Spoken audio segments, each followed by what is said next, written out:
days after the Seattle Sounders lifted MLS Cup in Toronto, the 2017 season will get underway on March 3rd in Portland. This year it's 22 clubs that are preparing to battle it out for the Philip F. Hatschutz Trophy.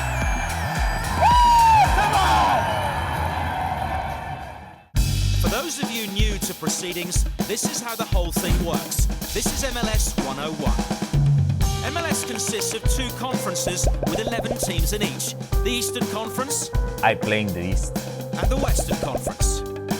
West is best. The best young talent is recruited via a draft system, and attracting some of soccer's biggest names, each team can boost their roster with up to 3 designated players. Like me, David Villa. Teams will play 34 regular season matches, including games against teams from the other conference. The club with the best overall record wins the Supporters' Shield. Like my team FC Dallas did for the first time last season. At the end of the regular season, the top 6 from each conference progress to the playoffs, also split as East and West. This is where things really become unpredictable. It's knockout soccer to determine the respective conference champions. We are the current Eastern Conference champions, TFC. The 2 winners then come together in the season showpiece to compete for the biggest prize, MLS Cup. We are the champions.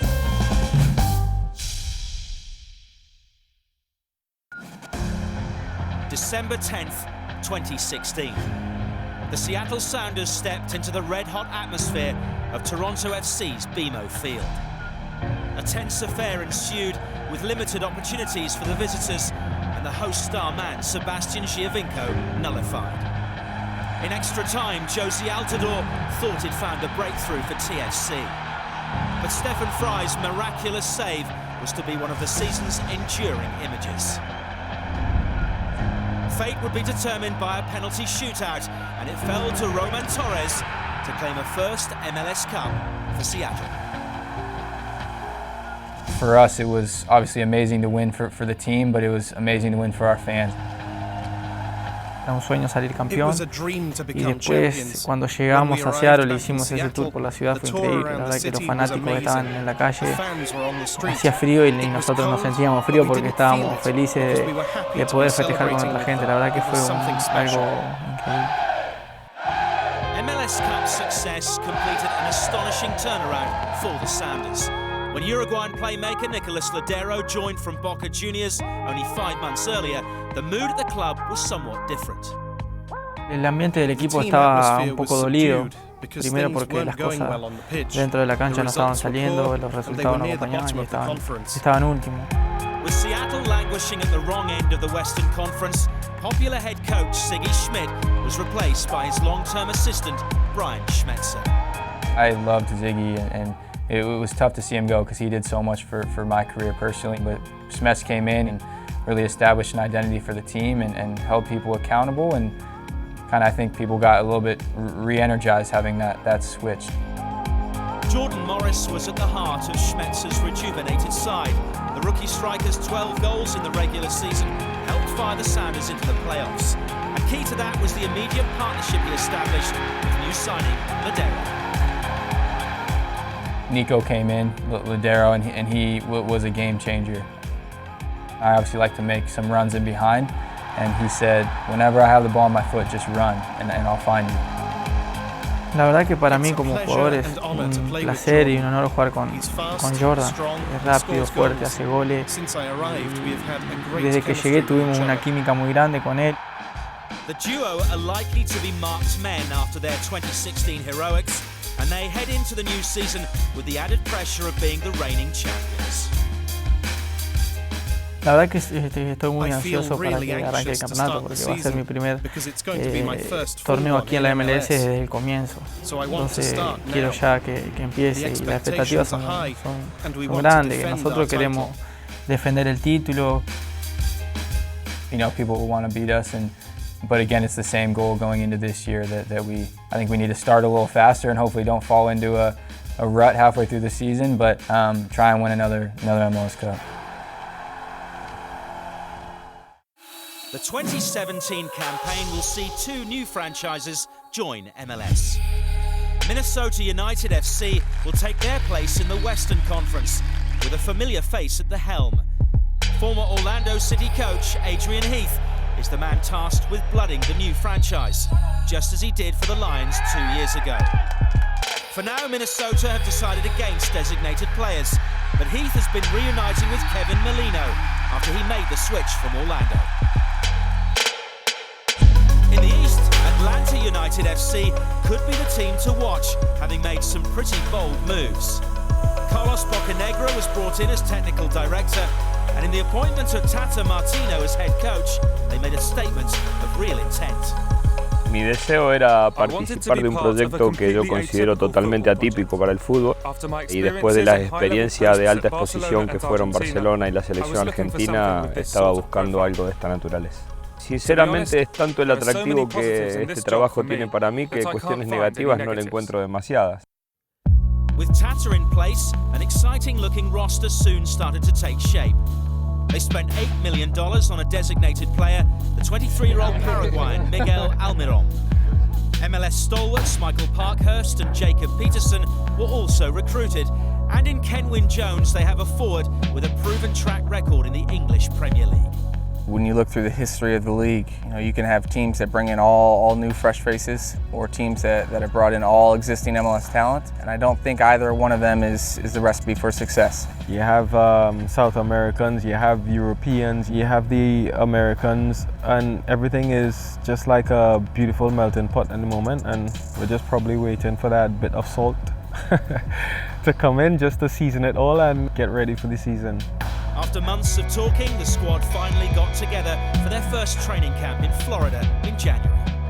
Ya estábamos un poco cansados de mucha oficina, muchas reuniones, muchas conversaciones. Era necesario, se hizo durante prácticamente 3 meses, pero ahora ya estamos en lo que más nos gusta, en el campo trabajando y dándole forma a un equipo. On the field, the team is developing its identity, and off the pitch, the city is bracing itself to compete with the big boys. Their Mercedes-Benz Stadium, due to open in July this year, is set to have a capacity of 40,000. In the meantime, home games will be played at the Bobby Dodd Stadium, where the New York Red Bulls will be the visitors in Atlanta's inaugural MLS match. I think it's a great first game. I think the Red Bulls have been probably the best team over the league in the past 2 years, and I think it'll be a good test for us right out of the gate. We're not gonna just be lying down. We're going out to start the season off right and to go and try to win the game. So everything that we do right now is in preparation for that and the games after. To help run the rule over Major League Soccer matters, we've consulted 2 experts, former MLS stars Alexi Lalas and Taylor Twellman. First up, we asked them about 2017's 2 expansion teams. Minnesota and Atlanta, 2 new teams in Major League Soccer, and I'm so excited to see what they look like on the field and in terms of how they mirror their community and the unique aspects that an Atlanta brings as opposed to a Minnesota. From the outside looking in, I didn't think Atlanta would work. And now they want to tell me they're 18,000 season ticket deposits plus. I am more excited to go to Atlanta because I love being proven wrong. Look, Tata Martino, you can't get any bigger. He is going to be challenged more than any other coaching position that he's ever had. You look at Minnesota, my dad played for the Minnesota Kicks in the NASL. I was born in Minneapolis. It's going to be a special moment for the Twellman family. You got Adrian Heath. I think he will have learned a lot of lessons, and maybe it's just a better fit up in Minnesota with what they're doing. When that stadium is built in downtown St. Paul, Minnesota United's going to be special.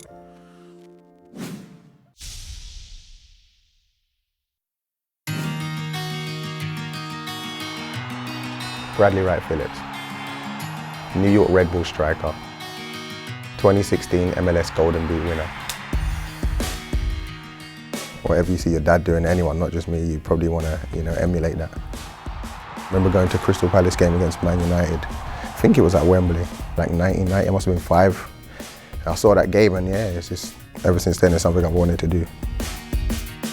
As a really young player, it's like, when you don't really understand football, you just appreciate goal scorers. It's only my dad really I saw, but as I got older, I was a big fan of Robbie Keane. I loved him because of his movement. I feel like in the game nowadays, there's a lot of players that just want to be Messi or Ronaldo, and those guys are exceptional, but that's not football. They're just one in a million. And people like Robbie Keane, they play the game the right way. Great movement, good finishing. My agent told me, that Red Bull were interested. Obviously, when I hear Red Bull and I think Thierry Henry, so I'm a big Arsenal fan. I couldn't refuse the chance at least to train with Red Bull. So when I came over, I loved it. Facilities are amazing, the stadium's nice, and yeah, it just all fell into place from there.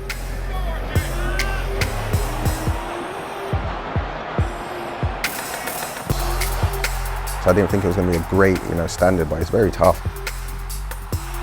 So that surprised me in the first place. Just the amount of people that's interested in the game now. I see Red Bull jerseys when I walk around, in New Jersey and New York City. So the game's come a long way in 3 years. Getting a golden boot obviously lets you know and your peers know that you've done a good job this season. But it's definitely up there for me because of the players that have been in the league since I've been here. There's been some very good strikers, so I'm obviously proud of that achievement. I think the second one though, because I was up against David Villa and he's another player I used to watch as a young guy, so just to edge him and win it is even better. It was nice. When I would see my dad celebrate and run into the crowd, it looked so good, to score a goal and run in the crowd and just everyone loves you. So I tried to remember that. It's something kids remember. I want the kids to come to the game and they see you do that and they take that and do that at school. It's something that always stayed with me. I knew every striker celebration as a kid, so it's something I think is important.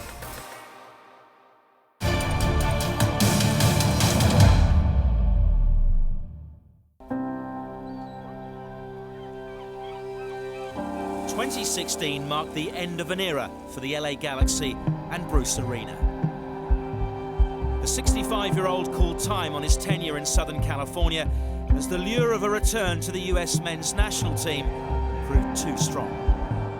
It certainly wasn't an easy decision. My 8 years with the Galaxy were great, but for any coach in the United States, if you have this opportunity, I think you have to take it, and I sure jumped on it.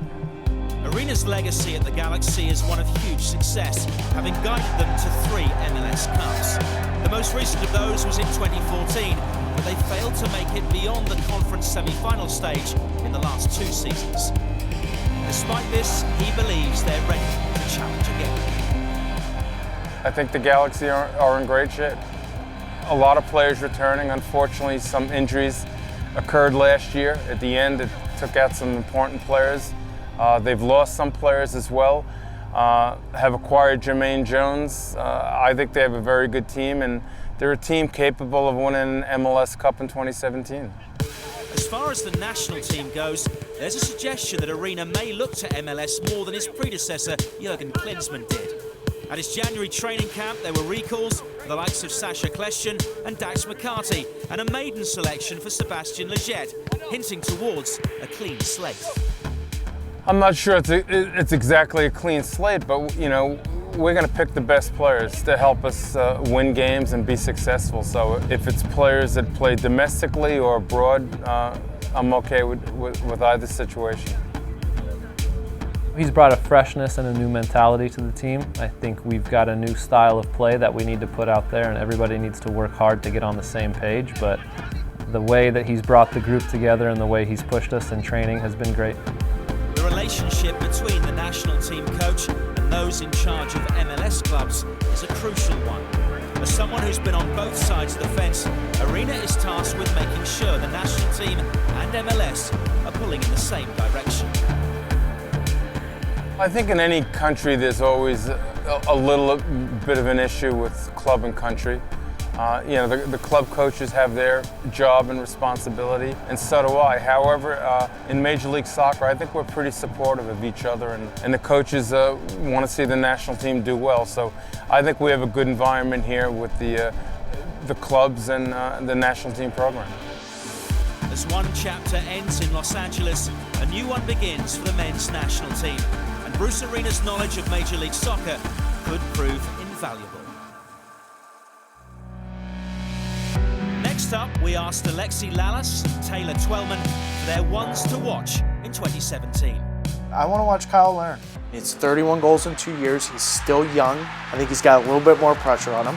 Jason Kreis has a huge amount of pressure on him with the new stadium and question marks about him, you know, not succeeding at New York City. A lot of that falls on the shoulders of Kyle Larin. Miguel Almiron, the Paraguayan signing for Atlanta.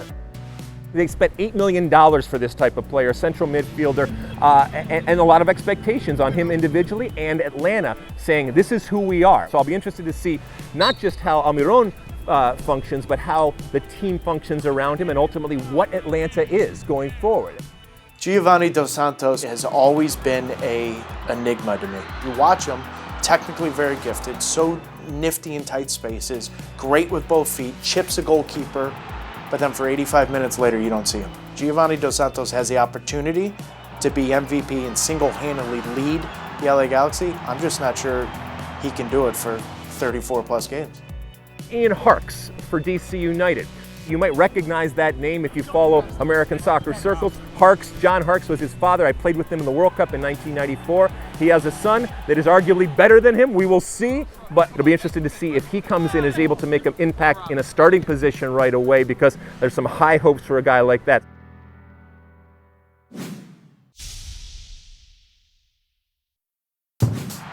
Saved by Tim Howard! Oh, big save! Tim Howard will keep this out. Tim Howard once again comes up big for Colorado. I was born and raised in New Jersey. You know, kind of a middle-class upbringing. You know, I didn't have a ton of money, not much at all. You know, my mom made ends meet, so my brother and I had a good childhood. My first introduction to football was I was 6 years old. I just loved it. I loved running around. I loved sliding. Just being the rambunctious kid I was, and instead of getting in trouble, you know, I was getting praised for it. Sir Alex Ferguson is probably one of the greatest coaches in the world, and so that was, you know, to be able to be 23 years old and work with him was incredible. But David Moyes was like a father figure to me. You know, he brought me to Everton. He was hard on me. He was demanding. You know, I gave him everything I had, and I think you look at the games we played together and how many times I played for him, that speaks for itself.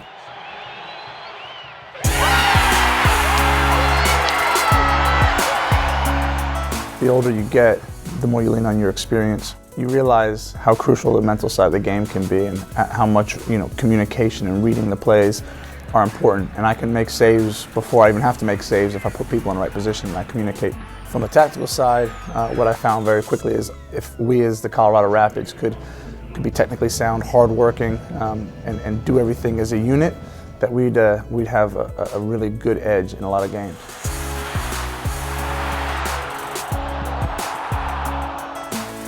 Going into this year, we won't be a secret to anybody. Nobody will be surprised, you know, if we play well. So teams are going to be ready for us, which makes our task harder. But I also think internally we can set standards much higher, and then try to achieve them as a group. So it's exciting, man. Anytime you get a new season, it's exciting.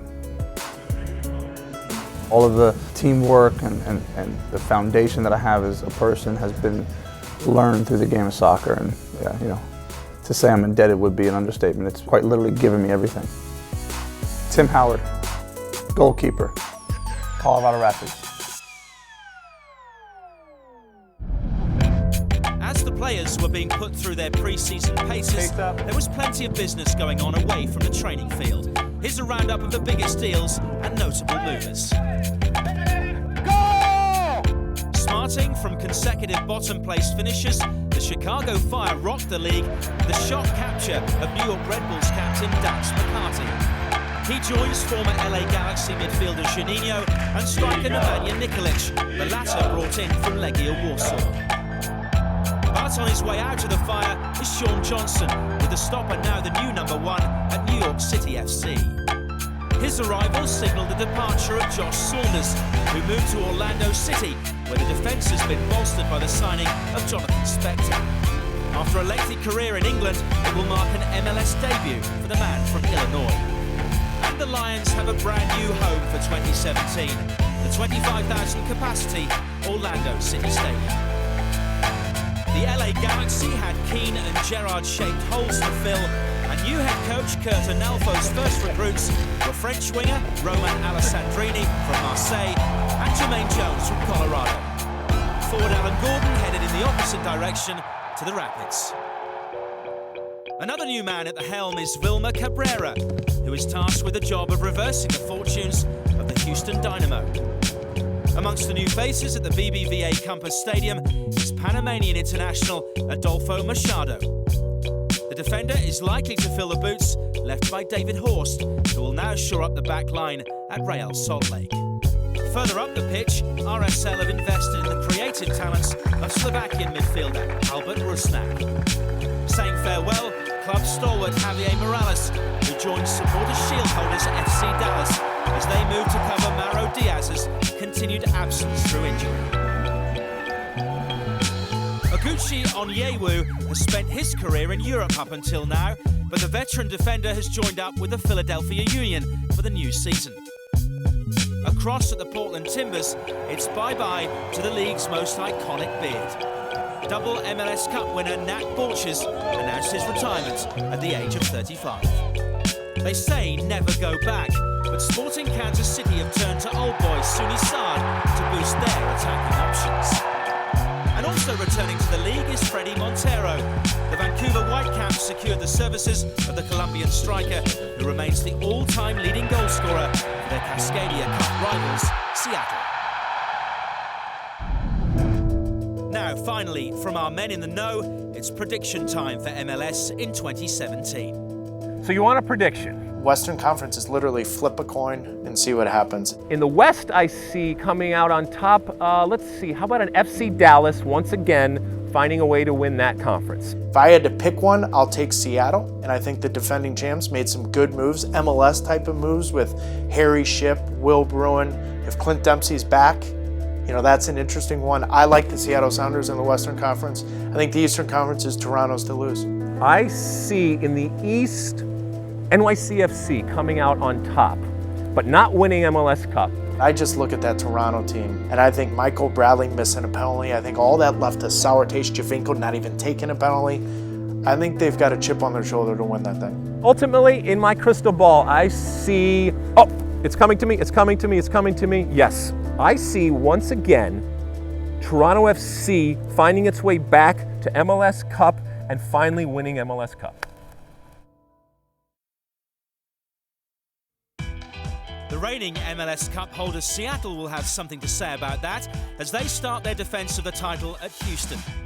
The 2015 MLS Cup winners Portland welcome expansion club Minnesota to Oregon, while the league's other newcomers Atlanta play host to the New York Red Bulls. There's plenty to look forward to over the next 9 months.